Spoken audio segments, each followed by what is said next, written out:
The writing has been on the wall. The Supra was outsourced, the 8.6 is largely a Subaru, the Lexus GS was canceled last summer, the Lexus IS gets another refresh, and the Lexus F lineup is all dried up at this point. And more evidence is coming from Japan in regards to the crossover-i-Zation of the legendary front-engine rear-wheel drive sedan, the Crown. This is all pointing to Toyota pulling the plug on the traditional rear-wheel drive car. Welcome back, Lexurious Fleet. Make sure to smash the like button if you want to see the survival of the front-engine rear-wheel drive coupes and sedans in this EV crossover apocalypse. Heading on over to Japanese scoop site Best Car Web.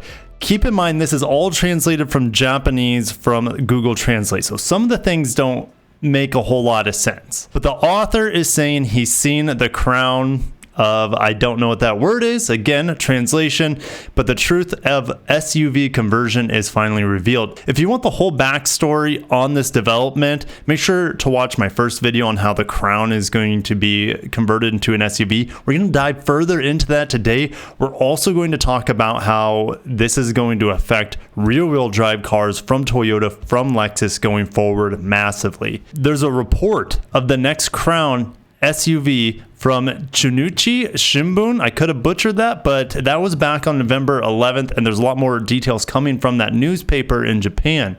Of course, here's the current model based on the TNGA-L platform. They call it the GAN platform, but it's really just a shortened wheelbase of the GAL platform. And then if we look at this rendering here of what they expect the new crossover Crown to look like, and the front looks a little Jaguar, and the rear looks very BMW-esque. So Chunichi Shimbun, the Crown has finished production in the sedan with the current model, meaning they're not developing the sedan going forward, and has entered the final adjustment with the intention of launching it in 22 as a new model similar to a sports utility vehicle. This surprised me. We plan to launch it in North America and China. We plan to introduce it in the United States from 2023. We will utilize the Highlander platform sold in North America, he said in a fairly specific manner. Wow. We know that the Harrier just became the Venza. I don't know how this fits up in Toyota's lineup, to be honest. From the smallest to the largest, there's the CHR, potentially a Corolla Cross coming this year. There's the RAV4. We have the Venza now, and the Highlander. And then, of course, at the top, you have the Sequoia and the Land Cruiser. Well, Land Cruiser's dead.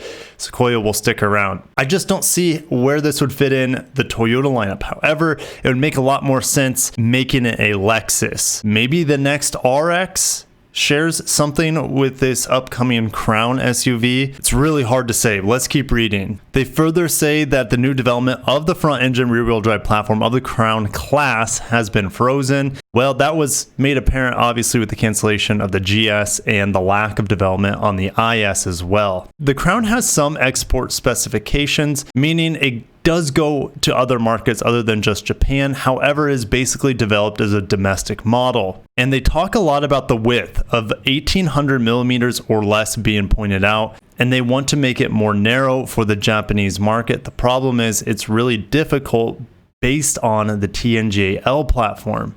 They remind us that Toyota is working with Mazda for a front-engine rear-wheel drive platform. We know Mazda is going to have that with the upcoming Mazda 6, CX-5, etc. Could all future rear-wheel drive Toyotas, Lexuses going forward, if we're going to get any, we don't know for sure, could they be really Mazda and Toyota or Lexus clothing? Makes you wonder. However, Mazda's front-engine rear-wheel drive platform does not support a total width of 1800 millimeters or less, so that is really complicating things. Moving down, Crown becomes FF, meaning front-engine front-wheel drive. On top of it being a crossover, we're talking true heresy here, and this looks a lot like the old Venza, the discontinued Venza. I think of what that was killed in 2014. They're thinking it's going to be based on the TNGA-K platform, which there's so many cars on it. I'll just put a list on it for you, but a ton of Toyota and upcoming Lexus models are going to be on the TNGA-K platform. And this makes sense from a cost savings perspective, absolutely. Now, going forward in the current Crown, they're talking about killing a 3.5 liter hybrid. Well, They should, because it's a complete joke. It is quite capable. However, it's heavy, it's expensive, and there's only 3 cars that I know of in Toyota's portfolio that use it. The Crown, the LC500H, and the LS500H, and neither of those hybrids here in America sell for anything. They're super expensive. They're slower than their gasoline counterparts. Toyota just doesn't produce any because they know they don't sell any. So they're going to kill it more than likely in the Crown sedan going forward. And they're focusing on the 2.5-liter hybrid. And we know what that system can be capable of in the future based off of the Direct 4 setup that Lexus showed off with the ES hybrid. What was that, just a few weeks ago? We'll learn more about it in the coming weeks. And they mentioned the Mirai, and I think the Mirai is a good indication of where Toyota and Lexus, for that matter, are putting their eggs. Getting rid of the physical drivetrain that goes between the front engine to the rear wheels and replacing it with an electric motor in the back.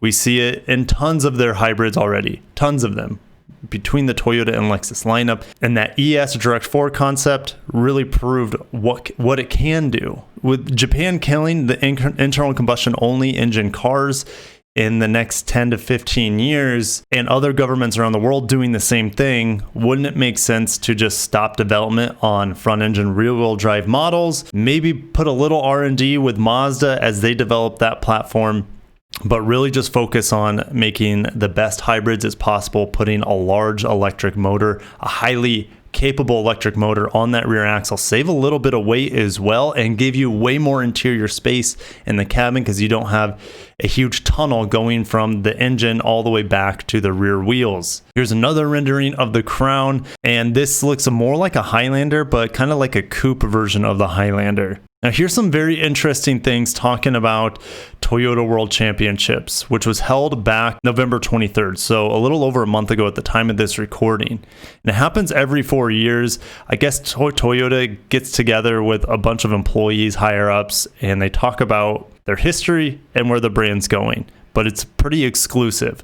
Akio Toyoda talks about the Crown in that Tokyo World Championship meeting. He says, what our customers want is changing day by day. Responding to it is always our priority. As far as I can remember, the Crown has always been Toyota's flagship sedan. We can also say that the Century is definitely a flagship sedan as well. Then he goes on saying, in fact, the Crown was born earlier than me, so I think it's very old. Looking back on my childhood, I have wonderful memories of the Crown. We see a cute little picture of him here in front of a Crown Toyopet. And then he asked the designer of the new Crown to think from a new perspective without being bound by the conventional concept. Here is the conclusion. And then they showed an image of the new Crown. We don't have that image. It's very top secret.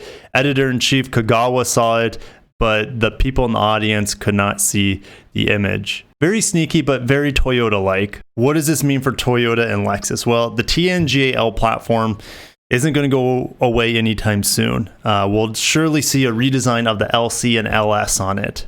But after that, I think it's done. So we probably have maybe 8 to 10 more years on the TNGA-L platform with no new models really coming out for it. The Mirai might be one of the last models on that platform. The IS is not going to have that platform. More than likely, the IS is going to be shared with Mazda. That's my gut feeling. Could a future Supra share with Mazda as well? Absolutely. And that's if they do have another Supra, I would expect them to share that front engine rear wheel drive platform with Mazda. But coming from Toyota, I don't see any new platforms, any new drastically new models or anything like that coming from a front engine rear wheel drive platform. Everything is going to be shifting towards electrification. So they're pulling out their investment in rear wheel drive. This is all my take. You can take it with a grain of salt. But the writing's on the wall. It seems pretty obvious to me at this point in time.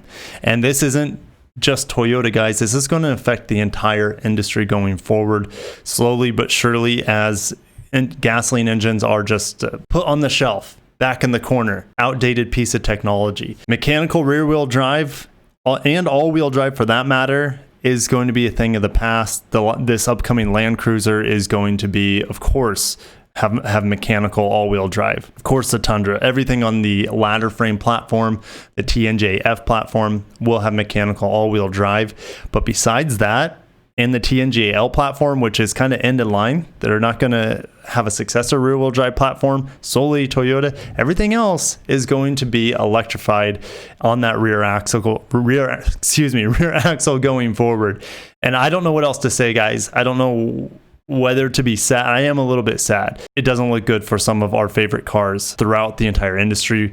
And I'm not just talking about Toyota here. Every single automaker that has a rear-wheel drive platform, it's not looking good. If you made it this far in the video, haven't smashed the like button, that helps me out so much. Subscribe if you're not, because I will be covering this topic going forward massively, especially as we hear more about the Crown. I wish I had better news. I feel like this is kind of a sad news piece. If you're into progress, change, and electrification, this is probably really good news for you.